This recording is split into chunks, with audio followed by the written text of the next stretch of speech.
Good morning. Magandang umaga po.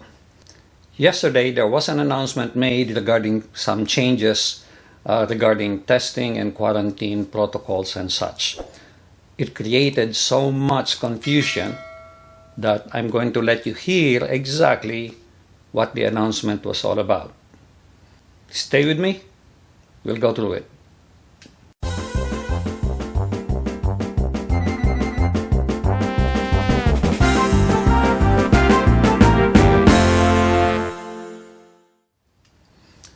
Yesterday, an announcement was made. Unfortunately, some people did not really listen to the whole thing. So what I'm going to do is repeat the announcement that was made yesterday regarding testing and quarantine protocols with the red, green, and orange candy, yellow, I should say. And towards the end, I'm going to repeat the two snippets that is important to you. Let's take a look at it.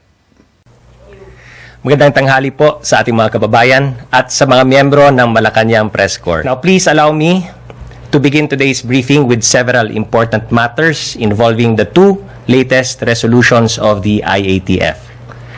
First, we would like to clarify some matters with regard to the use of face shields. As we announced last Tuesday, the use of face shields is now voluntary in areas under alert levels 1, 2, and 3. So, hindi na po required ito sa lugar nyo kung alert level 3 or mas mababa.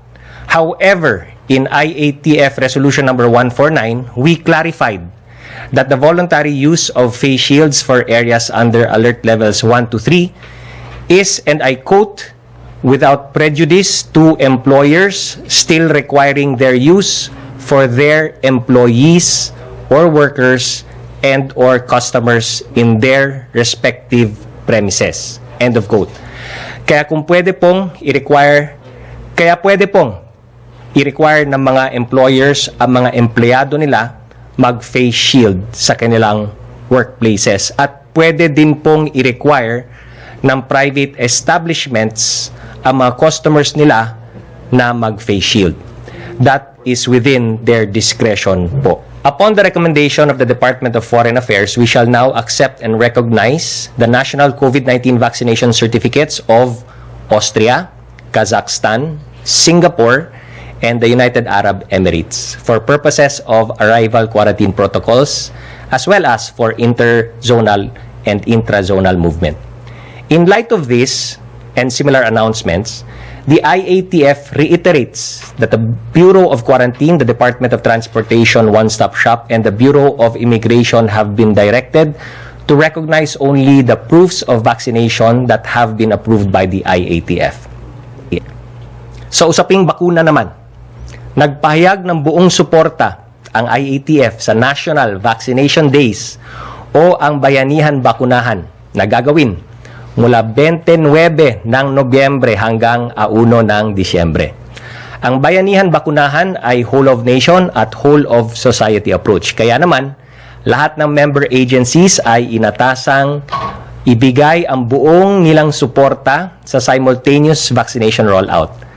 To complement our DOT's efforts to promote Philippine tourism for fully vaccinated individuals coming from green list countries, territories, and jurisdictions, they shall be, meaning to say tourists shall be allowed entry in the country subject to the guidelines as may be finalized and approved by the IATF basta mula sa green list. And speaking of guidelines, the following interim testing and quarantine protocols of international arriving passengers were approved yesterday and will be implemented beginning November 22, 2021. They are as follows. For fully vaccinated Filipinos coming from green list countries who have not taken an RT-PCR test 72 hours prior to their departure, they must undergo facility-based quarantine with on-arrival RT-PCR testing until the release of their negative results. After this, the individual is enjoined to self-monitor until the 14th day of their arrival, with the date of arrival being the first day.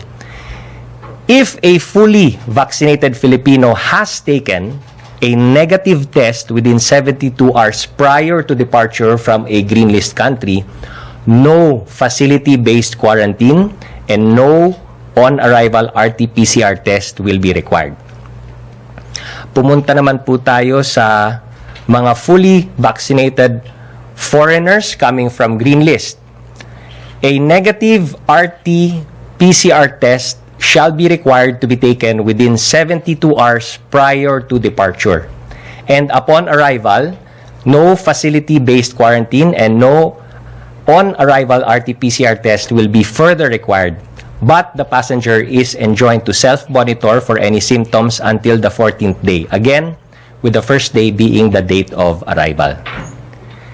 Meanwhile, for unvaccinated, partially vaccinated, or individuals whose vaccination status cannot be independently validated, and those vaccinated but failed to comply with the above test before travel requirements, facility-based quarantine will be required until the release of their negative RT-PCR test taken on the 5th day, after which they are enjoined to self-monitor until the 14th day of their arrival from a green list country. All passengers, whether Filipinos or foreigners, merely transiting through non-green list jurisdiction shall not be deemed as having come from or having been to the said country, territory, or jurisdiction if they stayed in the airport the whole time and were not cleared for entry by its immigration authorities. Pumunta naman po tayo sa yellow list. For fully vaccinated individuals coming from yellow list countries, a negative RT-PCR test conducted within 72 hours prior to departure from the country will be required. Upon arrival, they shall undergo facility-based quarantine with a third day RT-PCR test, with the date of arrival considered the first day. Upon release of a negative RT-PCR test, they may be discharged from facility quarantine, after which they are enjoined to self-monitor up to the 14th day from date of arrival.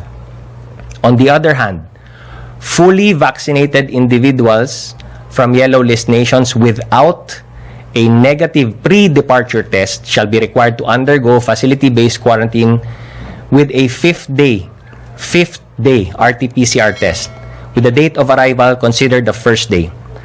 Upon the release of a negative RT-PCR test, they may be discharged from facility quarantine, after which they shall be required to undergo home quarantine until the 10th day from date of arrival from a yellow list country.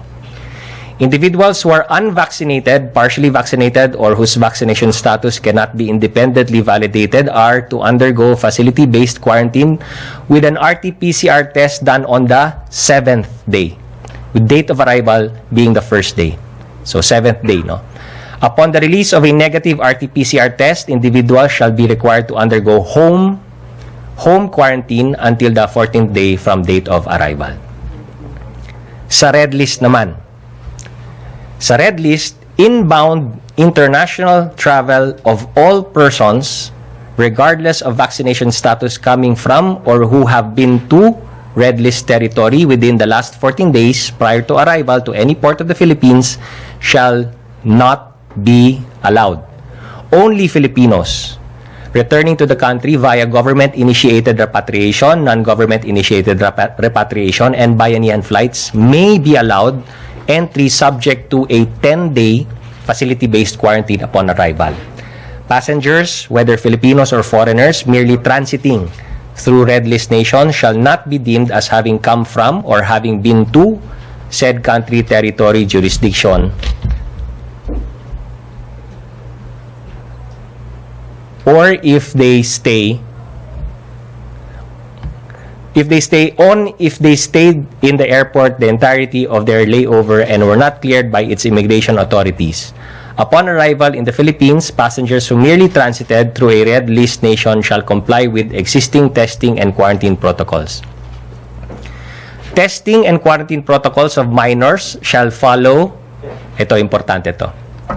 Ulitin natin.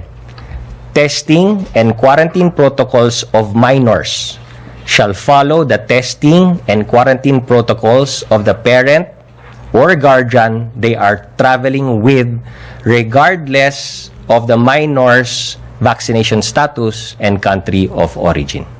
But before the questions of Yusek Rocky, I'd just like to clarify specific to the CNN's breaking news post on allowing entry of fully vaccinated tourists from green list countries beginning November 22. Yung date po na November 22, that refers po to the effectivity ng rules on interim testing and quarantine protocols nun sa sinasabi kong green, yellow at red list.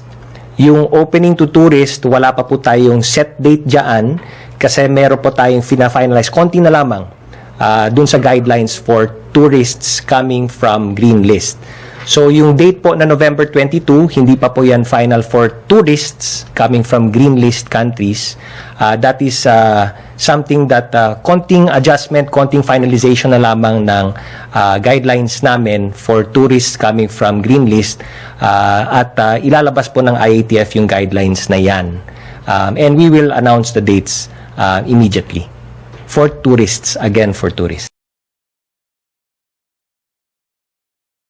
In light of this and similar announcements, the IATF reiterates that the Bureau of Quarantine, the Department of Transportation One-Stop Shop, and the Bureau of Immigration have been directed to recognize only the proofs of vaccination that have been approved by the IATF.